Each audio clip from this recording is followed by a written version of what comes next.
नमस्कार.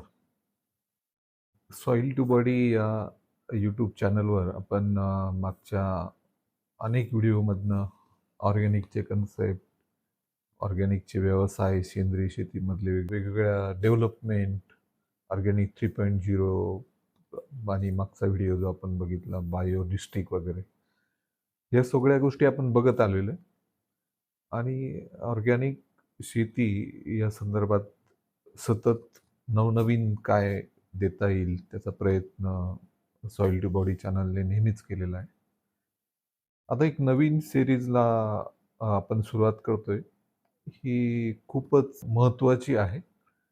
कारण आज आपल्याकडे ऑर्गॅनिक स्टँडर्ड्स आहेत, ऑर्गॅनिक सर्टिफिकेशन आहेत, ऑर्गॅनिकला मार्केट आहे, इंटरनॅशनल ट्रेड होतोय त्याचा. हे सगळं नसतानाही काही व्यक्तिमत्व हे शाश्वत शेतीसाठी खूप सारे प्रयत्न करत होते आणि शाश्वत शेतीचा विकास आणि त्यासाठी नवनवीन संशोधन हेच ज्यांनी आयुष्य बनवून टाकलेलं होतं, अशा अनेक विभूतींबद्दल आपण माहिती करून घेणार आहोत. आणि यातली पहिला जो व्हिडिओ आहे किंवा त्या शृंखलेचा पहिला जो घटक आहे, तो आपल्याला किंवा बऱ्याच जणांना माहीत असलेले गुरुजी, त्यांना आदराने या क्षेत्रामध्ये गुरुजी म्हटलं जातं. आणि ते शिक्षक होते पण अशा ज्यांना गांधी ऑफ सस्टेनेबल फार्मिंग म्हटलं जातं, अशा आदरणीय गुरुजी भास्कर सावेंबद्दल माहिती करून घेणार आहोत. ज्यांनी फक्त सिद्धांत मांडले नाही, ज्यांनी फक्त वेगळ्या गोष्टी सांगितल्या नाही, तर त्या करून दाखवल्या त्यांच्या शेतामध्ये. अकर्म कृषीचा सिद्धांत आणला, म्हणजे काही न करता शेती, मशागत जे आपण वेगळ्या करतो त्या न करता शेती. आणि त्यांनी ही एकमेव व्यक्तिमत्व माझ्या बघण्यात होऊन गेलं चळवळीतलं, की ज्यांनी स्वतः 15,000 किलो, म्हणजे ज्याला आपण 15 टन म्हणतो, 15 टन अन्न एका एकरामध्ये एका वर्षात उत्पादन करून दाखवलं. मग ते फक्त एखादा एक पीक नाही, तर त्याच्यात फळं होती, भाजीपाला होता, धान्य होतं आणि हे सगळं त्यांनी एका एकरामध्ये करून दाखवलं. त्यांचं पूर्ण शेत 14 एकराचं आहे. पण पर एकरी त्यांनी 15 टन म्हणजे 15,000 किलो अन्न, सेंद्रिय, ज्याला आपण नैसर्गिक विषमुक्त अन्न म्हणू शकतो, असं नैसर्गिक शेतीने करून दाखवलं. तर अशा भास्कर सावेंबद्दल आज आपण सगळ्या गोष्टी जाणून घेणार आहोत, ज्यांना आयफोमने वन वर्ल्ड लाईफटाईम अवॉर्ड पण दिलं जर्मनीमध्ये 2015 मध्ये. आणि त्यांच्यावर एक आयफोमने पुस्तक प्रकाशित केलं आणि बरेच त्यांना पुरस्कार मिळाले. ती यादी मोठी आहे. तर भास्कर सावेंचं सुरुवातीचं जीवन बघाल तर ते एक शेतकऱ्याचा मुलगा होते आणि शेती हाच त्यांचा पारंपरिक कुटुंबाचा व्यवसाय होता. पण भास्कर सावेन हे 7वी पर्यंत शिक्षण घेऊन, त्या काळी भास्कर सावेंचा जन्म 1922 सालचा, त्याच्यावरनं तुम्ही अंदाज लावू शकता कुठल्या काळामध्ये ते जन्माला आले. आणि नंतर त्यांनी 7वी पर्यंत शिक्षण घेतल्यानंतर एका शिक्षकाची नोकरी त्यांनी करायला चालू केलं आणि ते घरची शेतीला पण हातभार लावत होते. त्याच्यानंतर ते शिक्षक असल्यामुळे गावातल्या सगळ्या घडामोडींबद्दल जे कोणी गावकरी होते त्यांना विचारून करत होते. आणि त्यांचं जे ठिकाण होतं ते गुजरातमध्ये, वलसाड जो जिल्हा आहे त्याच्यामध्ये देहरी म्हणून गाव आहे. तिथे ते शिक्षक होते. मग त्यावेळेस भारत सरकारने जी हरित क्रांती आणली आणि त्यावेळेस जो केमिकल फर्टिलायझर किंवा रासायनिक खतांचा जी काही भारतामध्ये वापर चालू झाला, तो कालावधी 1950-55चा कालावधी. आणि हे 1950-55च्या कालावधीमध्ये मग गुरुजींनी पण रासायनिक खतं वापरायला चालू केलं. आणि या रासायनिक खतांचा वापर करताना त्यांना भरघोस उत्पादन पण आलं पहिल्यांदा. आणि मग जे शेती विभाग होता, ॲग्रीकल्चर डिपार्टमेंट होतं गुजरात सरकारचं, त्यांनी प्रत्यक्ष येऊन त्यांची इथं पाहणी केली. महाराष्ट्रातनं पण लोकं बघायला गेले, की त्यांचं इतकं उत्पादन कसं आलं. असं हे 52 ते 55 3 वर्ष त्यांनी जे काही रासायनिक खतं वापरून शेती केली. पण त्यांना उत्पादन पण आलं, पण त्यांच्या असं लक्षात आलं, की त्यांचा उत्पादन खर्च खूप वाढला आहे.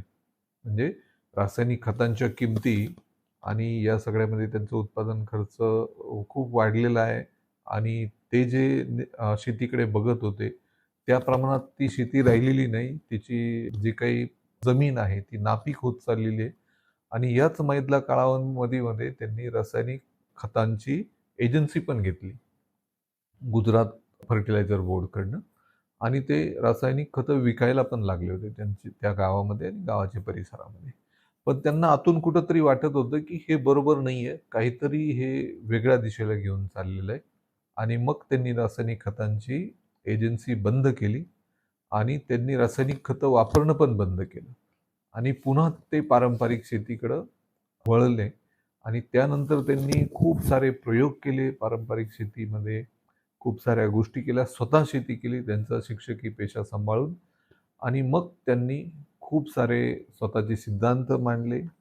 ज्याला चर शेतीचा सिद्धांत आहे, जो नंतर युनोने पण आंतरराष्ट्रीय ठराव उचलून धरला आणि वेगवेगळ्या देशांमध्ये तो पसरला आणि तो त्यांनी केला.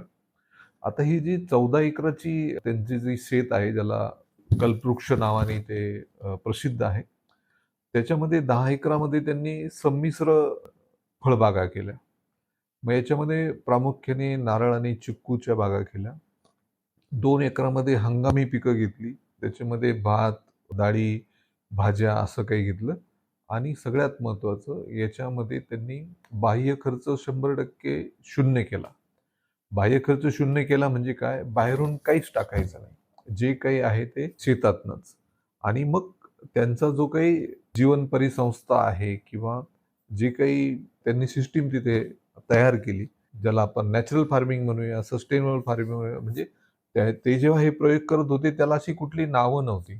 आज आपण नॅचरल फार्मिंग म्हणतो, ऑर्गॅनिक फार्मिंग म्हणतो किंवा झिरो बजेट फार्मिंग म्हणतो. त्यांना ते फक्त रासायनिक खतं न वापरता जी काही जीवसृष्टी उपलब्ध आहे, जे काही शेतात उपलब्ध आहे, त्याच्यापासून जास्तीत जास्त अन्न मिळवणं.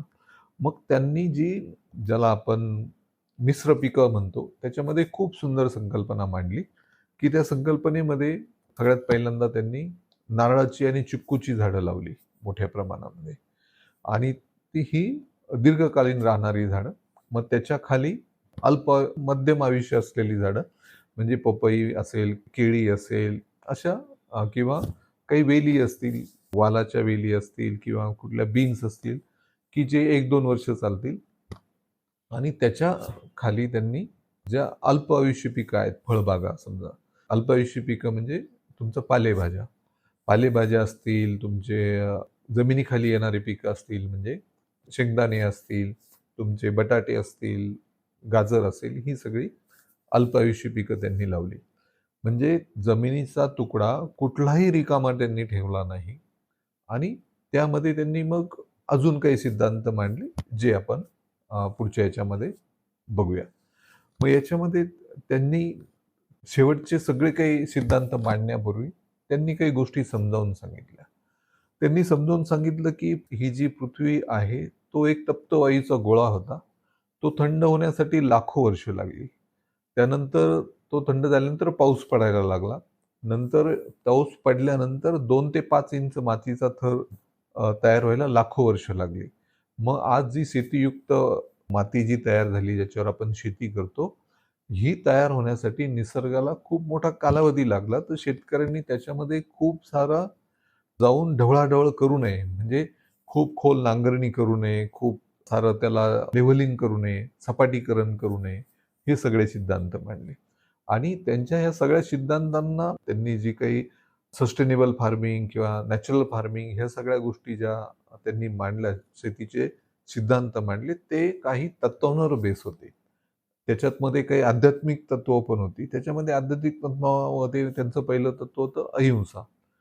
म्हणजे शेतीमध्ये हिंसा नसावी. शेतीमध्ये हिंसा नसावी म्हणजे काय? तर खूप साऱ्या हेवी पेस्टिसाइडचा वापर करून तुम्ही जे मित्र कीटक आहेत त्यांनाही मारायला नको. आपण ज्या मधमाशा आहेत, ज्या हनीबीज आहेत त्यांना पण मारायला नकोय किंवा जी काही झाडं आहेत जी सावली निर्माण करतात तुमच्या पिकासाठी किंवा जी खतं तयार करतात, की ज्यांच्या त्या झाडांपासून किंवा ज्या वनस्पतीपासून तुम्हाला कुठलंही पीक येत नाही, पण त्याला तुम्ही कंपोस्ट करून त्याचं खत तयार करू शकतात किंवा ते पाणी धरून ठेवतात, पाणी साठवून ठेवतात, ओलावा धरून ठेवतात. म्हणून अहिंसा असावी शेतीमध्ये. मग अजून त्यांनी एक दुसरा आध्यात्मिक सिद्धांत मांडला, की सहअस्तित्व. परस्पर सहअस्तित्व म्हणजे काय? प्रत्येक जीव एकमेकाचा मित्र आहे, शत्रू नाही. कारण तो एकमेकाच्या अस्तित्वासाठी पूरक आहे. म्हणजे दुसऱ्या कीटकांना खाण्यासाठी जे कीटक दुसऱ्या कीटकांना नियंत्रित करतात, ते कीटकांना राहण्यासाठी कुठल्यातरी वनस्पती आवश्यक आहे. त्या वनस्पती वाढ करून त्या वनस्पती कुठलातरी ते तण नायट्रोजन खाली टाकतं म्हणून तुमची मोठी झाडं वाढतात. नायट्रोजन फिक्सेशन केलं जातं. हे सगळे सिद्धांत पुढे जाऊन शास्त्रीयदृष्ट्या पण प्रूव्ह झालेले, शास्त्रीयदृष्ट्या पण प्रमाणित झालेले. आणि त्यांनी सांगितलं, की अजून एक सिद्धांत मांडला, सृजनशीलता. म्हणजे काय? तर शेती हा निसर्ग निर्मितीचा सोहळा आहे. त्याच्यामध्ये आपण जाऊन खूप सारे ढवळाढवळ करण्याची गरज नाही. निसर्ग हा स्वतः ते करण्यात सक्षम आहे. फक्त तुम्ही त्याला तसं हवं तसं वातावरण तिथं ठेवलं पाहिजे. तसं वातावरण तुम्ही त्या ठिकाणी निर्माण करू दिलं पाहिजे. मग त्यांनी नैसर्गिक शेतीचे 4 मूलतत्व मांडली. त्यातलं पहिलं तत्व आहे जगण्याचा समान अधिकार. जगण्याचा समान अधिकार म्हणजे काय? सर्व सजीवांना जगण्याचा समान अधिकार आहे. त्यामुळे शेती हिंसामुक्त असावी. नैसर्गिक शेतीचा त्यांनी दुसरा सिद्धांत मांडला. निसर्गात प्रत्येक गोष्टीला एक उद्देश आहे.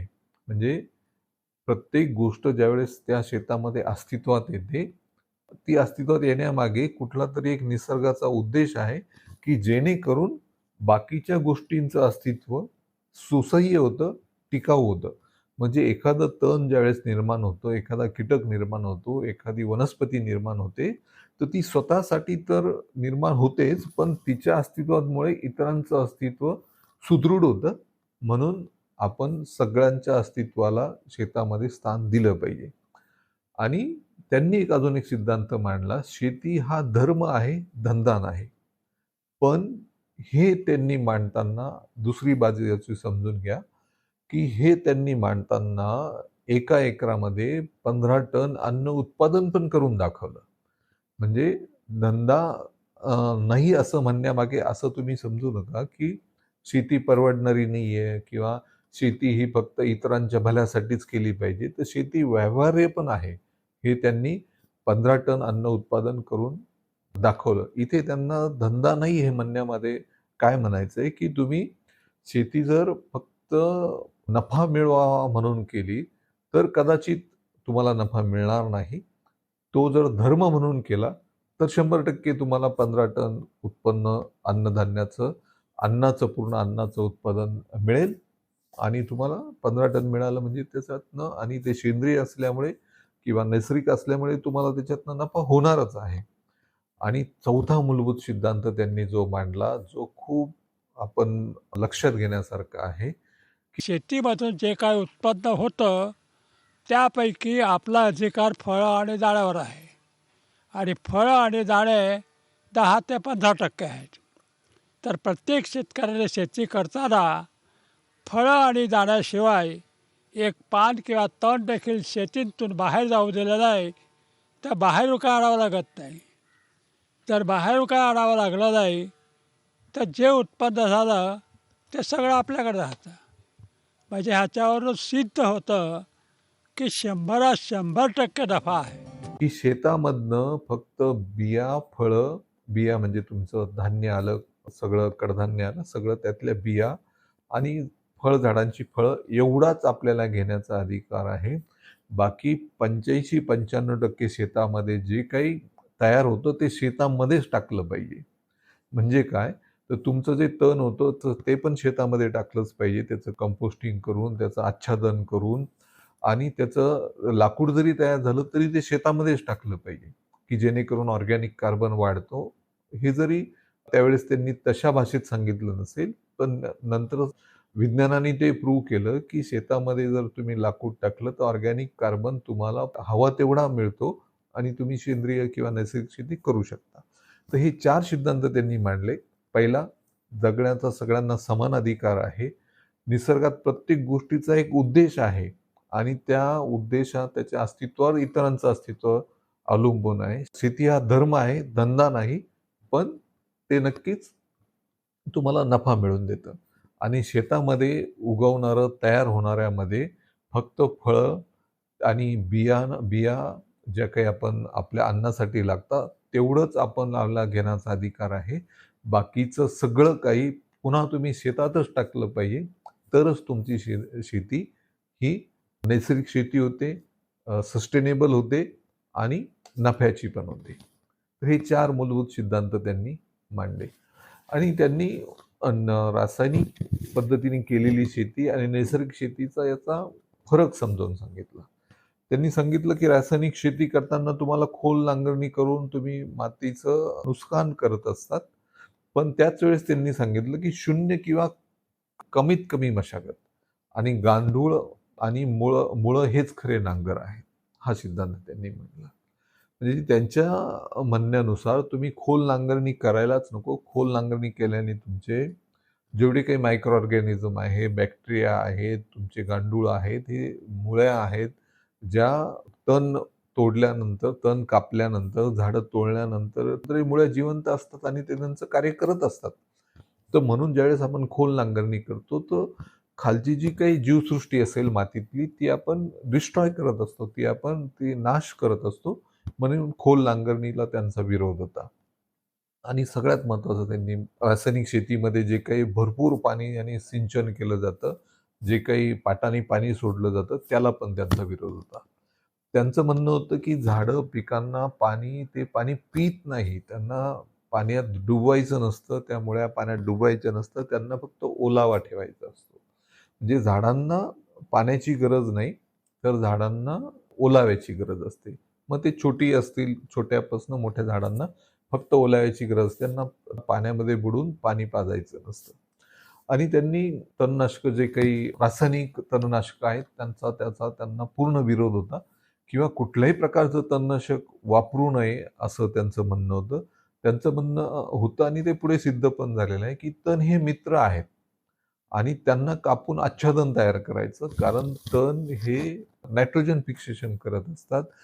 जमिनीखाली बॅक्टेरिया, मायक्रो ऑर्गॅनिझमचा मेंटेनन्स करत असतात आणि जमिनीचं एक प्रकारे ज्याला आपण आत्ताच्या सायन्सच्या बातमीमध्ये चिलेशन करतो.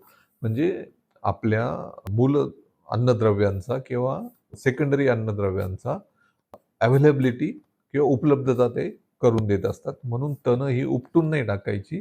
तणं ही तणनाशकाने मारायची नाही. तर त्याला तणाला बी लागण्यापूर्वीच ती कापायची आणि त्याचं आच्छादन करून ठेवायचं.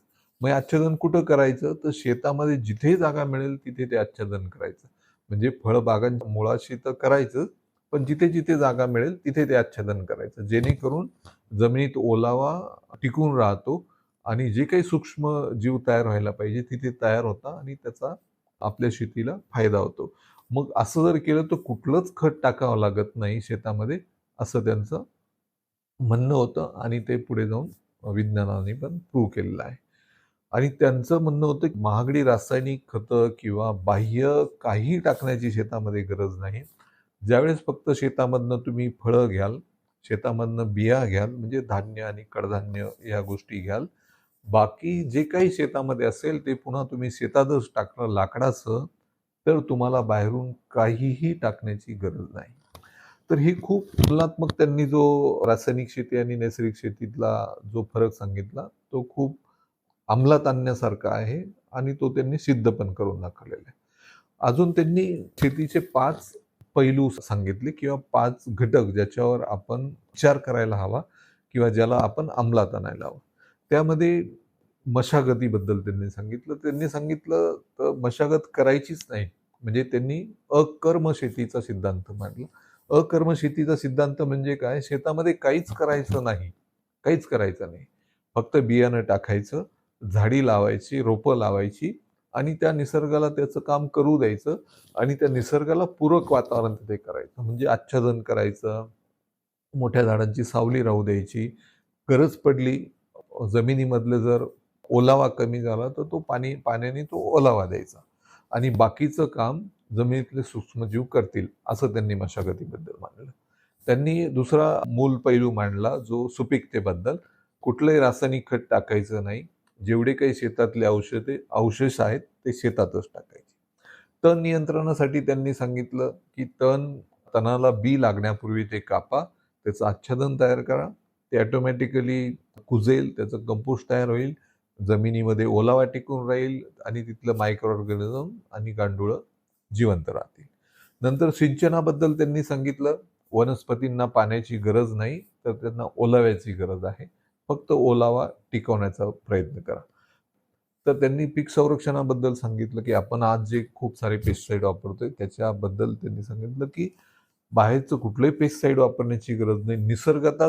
निसर्गामध्येच भक्ष्य कीटक आहेत, की जे कीड नियंत्रण करतील. फक्त ते भक्ष्य कीटक तुमच्या इथे राहण्यासाठी जेवढ्या काही निसर्गनिर्मित वनस्पती आहेत, त्या तिथे राहू द्याव्यात. त्यांना तुम्ही नष्ट करू नये. तर मग भक्ष्य कीटक राहतील आणि नंतर सायन्समध्ये पण ते प्रूव्ह झालेलं आहे, की फक्त 30% कीटक हेच तुमचं पीक खाऊ शकता. 70% कीटक हे त्या कीटकांना खाणारे असतात किंवा निसर्गातले दुसरे घटक खाणारे असतात. 70% कीटक हे तुमचं पिकाला खातच नाही. आणि मग गरज पडली तर क्वचितच कडुलिंब किंवा जे काही बॉटॅनिकल एक्स्ट्रॅक्ट आहेत, त्याचा वापर करून तुम्ही कीड नियंत्रण करावं, असा त्यांनी सिद्धांत मांडला.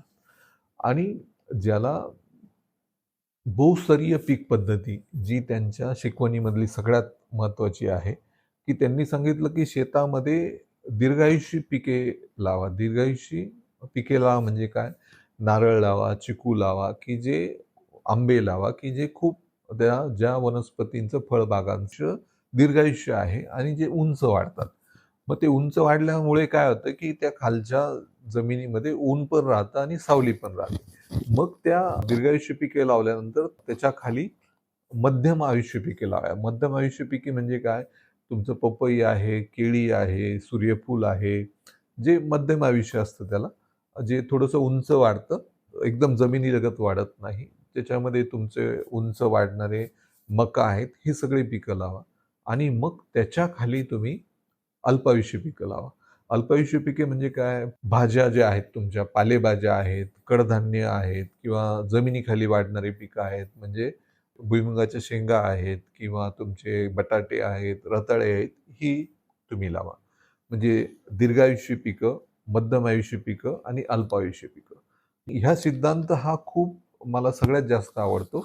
कारण याच्यामध्ये जमिनीचा कुठलाही तुकडा उघडा राहत नाही. त्यामुळे जमीन सुकत नाही. जमिनीत ओलावा टिकून राहतो आणि जमिनीच्या प्रत्येक इंचाचा तुम्ही फायदा घेतात आणि ह्याच सिद्धांतांनी त्यांनी एका एकरामध्ये 15 मेट्रिक टन किंवा 15 ज्याला आपण 15,000 किलो एवढं अन्न उत्पादन करून दाखवलं. मग त्यात नारळं असतील, पपई असतील, केळी असतील आणि खाली येणारं धान्य असेल किंवा भाज्या असतील. अशा पद्धतीने काय होतं, की सूर्यप्रकाशाचा पूर्णपणे वापर करता येतो, जागेचा वापर करता येतो, पाण्याचा जास्तीत जास्त वापर करता येतो आणि जमिनीचा एकही तुकडा उघडा न राहिल्यामुळे त्या जमिनीमध्ये जो एक जीवसृष्टी वाढते, जी ह्या सगळ्या विकासासाठी गरजेची असते, ते एक हवामान तिथे मेंटेन राहतं. आणि त्यानंतर त्यांनी प्लॅटफॉर्म फार्मिंगचा सिद्धांत मांडला, जो नंतर युनोनी त्याचं उचलून धरला आणि जगभरात पसरवला. ज्याला प्लॅटफॉर्म सिद्धांतालाच मराठीत आपण चर पद्धत म्हणतो. म्हणजे शेतामध्ये चर करायची, की जेणेकरून पाणी तुमचं जमिनीत मुरतं आणि जे काही चर ज्याचे काही भराव उभा राहतो ते चर केल्यामुळे, त्या भरावावर झाडं लावायची. मग ती मोठी झाडं असतील किंवा तुमचे पिकं पण असतील, ह्या चर पद्धतीने काय होतं, की ज्या झाडांचे चरामध्ये ज्या भरीवर तुम्ही कुठलीही झाडं लावतात, त्याला ओलावा खाली राहतो आणि चरामध्ये पाणी राहतं. मग ह्या चरांमध्ये भातशेती पण करता येते. म्हणजे त्या पाण्यामध्ये तुम्ही भातशेती करू शकतात आणि भरावामध्ये तुम्ही सगळं काही करू शकतात. म्हणजे मोठी झाडं लावू शकतात, बटाटे लावू शकतात, पालेभाज्या लावू शकतात आणि हे सगळं पाण्यात बुडत नाही. म्हणून ते खराब खराब पण होत नाही. पण त्याला खालून चर पद्धतीमुळे भरावाला ओलावा पण मिळतो. हा एक सिद्धांत त्यांनी तो मांडला आणि तो जगभर स्वीकारला गेला. आणि त्यांनी जे काही नैसर्गिक शेतीचे अजून सिद्धांत मांडले, त्याच्यामध्ये तण कापणं, त्याचं आच्छादन करणं आणि त्यांनी शेतामध्ये काही मार्गदर्शक वनस्पतींचा लागवड किंवा जे मार्गदर्शक वनस्पती तिथे आहेत, त्यांना ओळखण्याची शिकवण दिली. म्हणजे काय, शेतामध्ये काही झाडं आहेत, जी काही कामाची नाही, पण ती शेतामध्ये असतात आणि ती कुठेतरी बांधावर असतात, ती निसर्गतः उगवतात. पण त्यांचा उपयोग काय होतो, की एखादे कीटक आहेत, ते तिकडे अट्रॅक्ट होतात, ते खातात म्हणजे ते तुमचं पीक खात नाही. काही वनस्पती अशा असतात, की त्या जमिनीतला ओलावा कमी झाला, की लगेचच सुकायला लागतात. म्हणजे पिकाच्या अगोदर त्या सुकायला लागतात. म्हणजे तुमच्या लक्षात येतं, की आता पाणी दिलं पाहिजे.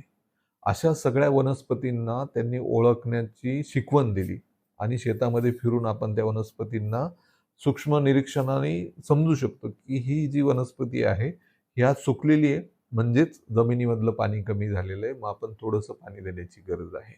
किंवा झेंडूची फुलं जर तुम्ही लावली, तर त्या जे काही कीटक, अळ्या ज्या येणार आहेत, त्या पहिल्यांदा ते झेंडूच्या फुलावर येतील आणि त्यांची लाईफ सायकल तिथेच कंप्लीट करतील आणि त्या तिथे उपलब्ध असल्यामुळे तुमच्या पिकावर त्या जे काही अळ्या येणार आहेत, ते येणार नाहीत. मग याच्यासाठी त्यांनी आच्छादन करणं, अशा मार्गदर्शक वनस्पती शोधणं, की ज्या तुम्हाला पाणी देण्यासाठी मार्गदर्शन करतील. कीटकांचा प्रादुर्भाव होतोय, इन्सेक्टचा अटॅक होतोय, त्या तुम्हाला सांगतील. अशा मार्गदर्शक वनस्पती त्यांनी शोधण्यासाठी आपल्याला प्रोत्साहित केलं. मग त्यांनी परिसंस्थेतली घटक त्यांनी काही आपल्याला समजून सांगितले आणि ते त्यांनी त्यांच्या शेतावर करून पण दाखवले. ज्याच्यामध्ये पहिला जे आहेत जलसंधारण म्हणजे काय? तुमच्या शेतामध्ये जेवढं काही पावसाचं पाणी पडतं, ते त्यांनी शेतामध्येच काही फिल्टर लावून म्हणजे दगडांचे फिल्टर तयार करून शेतातच जिरवायला सांगितलं किंवा जे शेतात त्या फिल्टरमध्ये साचलेलं पाणी म्हणजे तो खड्डा केलेला आहे, त्याच्यामध्ये दगड टाकले, त्यातनं ते फिल्टर होऊन खाली आल्यानंतर ते एका पाईपद्वारे तुम्ही तुमच्या विहिरीमध्ये सोडू शकता. म्हणजे शेतातलं पाणी बाहेर जाऊ नये याच्यासाठी पण त्यांनी जलसंधारणाच्या काही पद्धती सांगितल्या. आणि त्यांनी मधमाशांना खूप महत्त्व दिलं. प्रत्येक शेतामध्ये मधमाशा नैसर्गिक पद्धतीने हव्याच, की ज्या तुम्हाला परागीभवनासाठी मदत करतील आणि नसतील तर त्यांनी मधमाशांच्या पेट्या ठेवायला सांगितल्या आणि मधमाशा ठेवल्यानंतर 30% तुमचं उत्पादन वाढतं. म्हणजे 30% परागीभवन जास्त होतं, 30% तुमचं उत्पादन वाढतं, हे त्यांनी सिद्ध करून दाखवलं. ही त्यांनी एक इकोसिस्टम किंवा इको सिनर्जी कशी तयार होईल हे सांगितलं.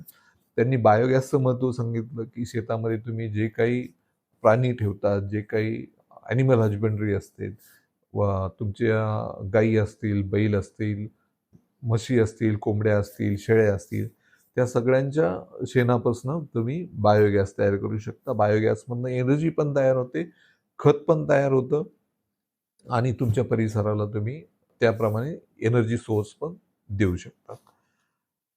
आणि तो जो अकर्म शेतीचा सिद्धांत मी तुम्हाला पहिल्यापासून सांगत आलेलो आहे, त्याच्यासाठी त्यांनी म्हटलेलं आहे, की शेतकऱ्यांची पावलं हेच पिकाचं सर्वोत्तम खत आहे. म्हणजे काय, की जाऊन आपण खूप सारी खोल नांगरणी करण्याची गरज नाही. योग्य लागवड आणि निरीक्षणावर त्यांनी खूप भर दिला, की आज आपण शेतकऱ्यांकडे बघतो, की त्यांच्याकडे एक शेड्यूल असतो, चार्ट असतो, की पिकाच्या 20व्या दिवशी हे द्यायचं, 25व्या दिवशी ते द्यायचं, 30व्या दिवशी हे द्यायचं. पण मुळात हा प्रश्न आहे, की ह्या चार्टप्रमाणे द्यायला आपण पिकाला आय-सी-यूमध्ये ठेवलेलं आहे का? पिकाला हॉस्पिटलाइज केलेलं आहे का? तर शेतामध्ये निरीक्षण खूप महत्त्व आहे. म्हणजे तुम्ही स्वतः शेतामध्ये गेलं पाहिजे, निरीक्षण केलं पाहिजे. इथं खरंच काही खत देण्याची गरज आहे का? खरंच काही मारण्याची गरज आहे का? आणि हा निरीक्षणाचा सिद्धांत त्यांनी खूप महत्त्वाचा मांडला, की म्हणून त्यांनी म्हटलं, की शेतकऱ्याची पावलं हेच खरं खत आहे. हा म्हणण्याचा त्यांचा उद्देश हा होता, की निरीक्षण हा खूप महत्त्वाचा घटक आहे. मग ते एक सकाळचं निरीक्षण असेल, सायंकाळचं निरीक्षण असेल, पिकांचं आता कुठली स्टेज आहे, ते कसे वर्तन करतायत, कसं बिहेव करतायत, याच्यामध्ये मग जमिनीमध्ये ओलावा आहे का? पिकं योग्य पद्धतीने वाढतायत का? काही परिसरामध्ये वाढतायत, काही परिसरामध्ये नाही वाढत आहे. त्यांचं एकमेकाशी संबंध कसे आहेत? निसर्ग हाच एक गुरु आहे आणि निसर्गाचं काम सुरू असतं. मानवी हस्तक्षेप कमीत कमी असावा, मानवाने निरीक्षण करावं आणि जिथे कुठेतरी मदतीची गरज आहे निसर्गाला, तेवढीच मानवाने मदत करावी, असं त्यांनी सांगितलं. आणि भास्कर सावे गुरुजी हे त्या काळातले भारतातले सगळ्यात जास्त नारळाचं उत्पादन घेणारे शेतकरी होते आणि हे त्यांनी स्वतः फक्त निरीक्षणातनं केलं आणि त्यांना त्याबद्दल पुरस्कार पण मिळाले. आता त्यांचं उत्पादन किती होतं ते बघू. तर त्यांनी 305 सरासरी 350 नारळ एका झाडाला उत्पादन घेतलं होतं. म्हणजे काही झाडांना त्यांनी तर 400 नारळांपेक्षा अधिक उत्पादन घेतलं होतं एका वर्षात. 350 ते 400 नारळ त्यांनी एका नारळाच्या झाडाला घेतली होती आणि हे देशातलं सर्वाधिक उत्पादन होतं. ते शासनाने त्याची परीक्षण करून त्याची नोंद पण घेतली होती आणि त्याबद्दल त्यांना अवॉर्ड पण दिलेला होता. आणि एका चिक्कूच्या झाडापासून त्यांनी 300 किलो चविष्ट आणि दर्जेदार चिक्कूचं उत्पादन घेतलं होतं. हे 300 एका झाडापासून ॲव्हरेज सांगतोय मी तुम्हाला. 300 किलो उत्पादन घेतलेलं होतं. असं एकूण त्यांनी फळभाज्या, कडधान्य हे सगळं मिळून 1500 किलो एकरी उत्पादन घेतलं होतं आणि त्यांचं 14 एकराचा शेत आहे. त्याच्यावरनं तुम्ही 14 एकराचं उत्पादन काढू शकता. 15 टन उत्पादन वेगवेगळ्या पिकांचं, वेगवेगळ्या फळांचं वर्षभरामध्ये त्यांनी घेतलं होतं. आणि हे 15 टन एखाद्या रासायनिक शेतीपेक्षा, एखाद्या उच्च तंत्रज्ञान शेतीपेक्षा हे नक्कीच जास्त आहे आणि सगळ्यात महत्त्वाचं ते विषमुक्त आहे. त्याच्यावर कुठलाही रसायनांचा खर्च केलेला नाही म्हणून त्याच्यातला तुम्ही नफ्याची कल्पना करू शकता. प्लस ते चविष्ट आहे, पोषण मूल्य देणारं आहे आणि सगळ्यात महत्त्वाचं जैवविविधतेला आणि त्या शेताच्या अर्थकारणाला पूरक आहे. म्हणजे ह्या वर्षाचं उत्पादन घेणं हे पुढच्या वर्षी उत्पादन येण्यासाठी पूरक आहे. हा त्यात सगळ्यात महत्त्वाचा उद्देश आहे. तर अशा ह्या आदरणीय भास्कर सावे गुरुजींना जगाने खूप सारे त्यांचं कौतुक केलं आणि त्यांच्या पद्धती ह्या जगभर वापरल्या जातात. काही गोष्टी अशा असतात, की रासायनिक खतं निर्मितीच्या ज्या काही कंपन्या असतील किंवा काही रासायनिक शेतीच्या चळवळी असतील, हरित क्रांतीच्या चळवळी असतील, याच्यामुळे हे जगाला तितकेसे माहीत नसले. पण सेंद्रिय शेतीच्या चळवळीला, नैसर्गिक शेतीतल्या चळवळीतल्या लोकांना भास्कर सावे गुरुजी हे खूप आदरणीय व्यक्तिमत्व आहे. आता त्यांची दखल आंतरराष्ट्रीय पातळीवर घेतली गेली. आयफोमने स्वतः येऊन त्यांना त्यांच्या शेतामध्ये भेटी दिल्या आणि 2010 साली आयफोमने त्यांना one world lifetime achievement award 2010 साली जर्मनीमध्ये दिलं. 2000 मध्ये त्यांना जमनालाल बजाज पुरस्कार देण्यात आला. 1993 मध्ये त्यांच्या शेतातल्या उत्पादनाची लिम्का बुक ऑफ रेकॉर्डमध्ये नोंद घेण्यात आली. 2006 मध्ये त्यांना सर्वोत्कृष्ट नारळ उत्पादक राष्ट्रीय पुरस्कार देण्यात आला. म्हणजे भारतामध्ये सगळ्यात जास्त नारळाचं उत्पादन 1ही किलो रासायनिक खत न वापरता त्यांनी घेऊन दाखवलं.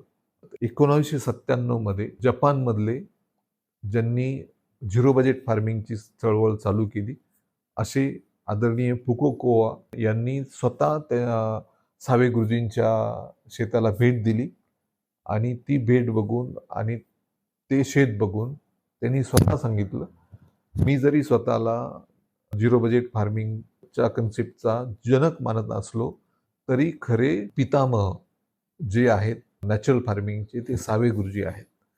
आणि त्यांनी सावे गुरुजींना गांधी ऑफ नॅचरल फार्मिंग म्हटलं किंवा गांधी ऑफ सस्टेनेबल फार्मिंग म्हटलं. म्हणजे नैसर्गिक शेतीमधलं महात्मा गांधी इतक्या उंचीचं व्यक्तिमत्व सावे गुरुजी आहेत, असं त्यांनी तिथे उद्गार काढले. बाकी सावे गुरुजींच्या पुरस्कारांची यादी खूप मोठी आहे. ती मला सांगायलाच 15-20 मिनिटं लागतील. पण जे काही जागतिक स्तरावर, शासनाच्या स्तरावर जे काही आहे त्याचा मी उल्लेख केलेला आहे. 2015 मध्ये सावे गुरुजींचं निधन झालं. पण नैसर्गिक शेतीचा खूप मोठा वारसा, खूप मोठी शिकवण ते मागे ठेवून गेले. आयफोमने त्यांच्यावर आयफोमने एक पुस्तक प्रकाशित केलं. त्यांच्या या सगळ्या सिद्धांतांवर, त्यांच्या जीवन प्रवासावर, जे तुम्हाला इंटरनेटवर पण उपलब्ध आहे. हा सावे गुरुजींचा प्रवास जरी मी तुम्हाला सांगितला, पण आजही हे सगळे सिद्धांत, ती शेत कल्पवृक्ष नावाचं ती बाग म्हटलं जातं, शेत म्हटलं जातं. वलसाडमध्ये आजही चालवलं जातं. त्यांचे जे चिरंजीव आहे भास्कर सावेंचे चिरंजीव नरेश सावे हे ते बघतात आणि तिथे नैसर्गिक शेती प्रशिक्षण केंद्र शासनाच्या सहकार्याने चालवलं जातं. NFTC आजही ते तुम्ही जाऊन बघू शकतात आणि हा भास्कर सावेंचा जीवन प्रवास मला तुमच्यासमोर मांडता आला त्याबद्दल मी स्वतःला भाग्यवान समजतो आणि माझा असा ठाम विश्वास आहे की हे सगळे सिद्धांत किंवा त्यापैकी काही सिद्धांत जरी आपण आपल्या शेतामध्ये वापरले तर नक्कीच आपल्याला ते फायद्याचं राहील, उपयोगी राहील आणि नफा मिळवून देणारं राहील. तर अशा ह्या ऋषितुल्य व्यक्तिमत्वाला अभिवादन करतो आणि थांबतो. धन्यवाद.